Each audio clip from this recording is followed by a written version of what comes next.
Mueller. Thanks for joining me in Noir Alley. Today, I've got a terrific caper for you from producer Eddie Small by United Artists. It's the 1952 release, Kansas City Confidential. Now, heist stories are perhaps the most durable subset of the crime genre, and Kansas City Confidential, while fitting the mold, is something distinctive. The heist happens early on. The story unfolds almost entirely in the crime's aftermath, different than most movies involving a high-stakes heist. The hook is that the crooks who commit the daring robbery don't know who their cohorts are.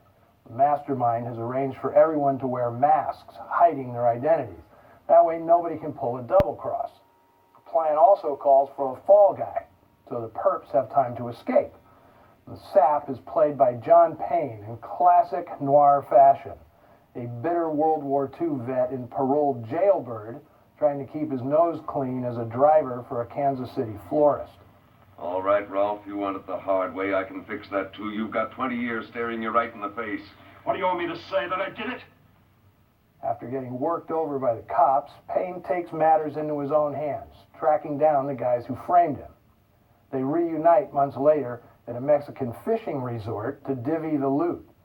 Unmasked, no one's sure who's who, or who can be trusted. The big boss could be any one of the vacationing fishermen. It's a great setup for a suspenseful and amusing game of cats and mouse, as Payne infiltrates the setup and the gangsters suffer one big identity crisis. Now, credit this unique premise to Roland Brown. He's a legendary, if little-known figure from the early days of talking pictures. As a writer, Brown was especially adept with crime pictures, since he reputedly moved, easily and often, in underworld circles.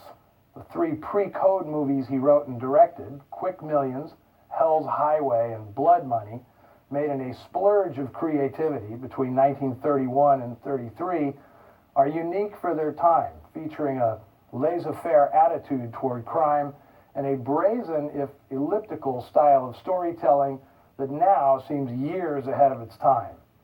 Brown was also a feisty contrarian who brooked no interference in his creative endeavors. Legend has it he was blackballed after punching out a producer during the making of 1936's The Devil is a Sissy, which Brown never finished directing. Did I mention that he sparred with Jack Dempsey? You can see why studio execs feared him. But they loved his ideas. And whenever Brown needed some walking around money, he'd pop up to pitch a movie deal. Among them, Angels with Dirty Faces, Johnny Apollo, Nocturne, and this film, which has the sort of clever and off-kilter approach to crime found in Brown's pre-code movies.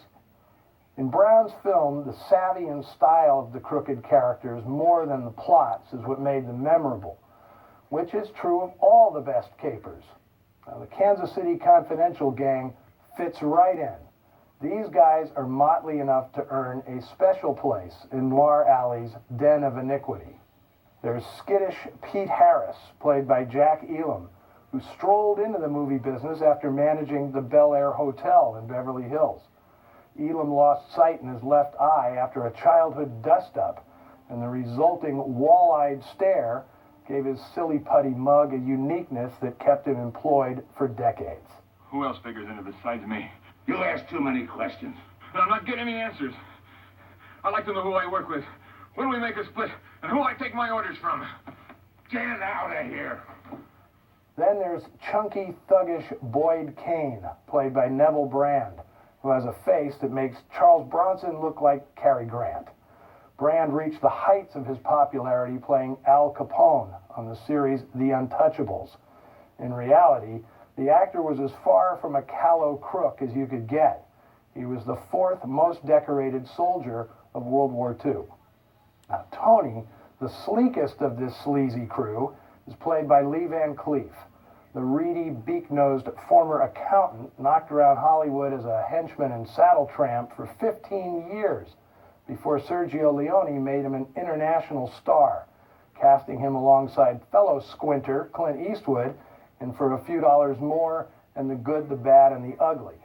Van Cleef was the bad. Director Phil Carlson was in stride with Kansas City Confidential, having just made the sensational Scandal Sheet at Columbia, also for producer Eddie Small. Carlson, like his compatriot Anthony Mann, had grinded out Poverty Row programmers in the 40s before finding his niche with violent, sometimes brutal crime pictures. He had a profitable association with John Payne, making two other punchy noirs, 99 River Street and Hell's Island, movies that transformed Payne from a musical comedy performer into a lonesome noir nighthawk. From a final script by George Bruce and Harry Essex, and co-starring Preston Foster and Colleen Gray, here is Kansas City Confidential.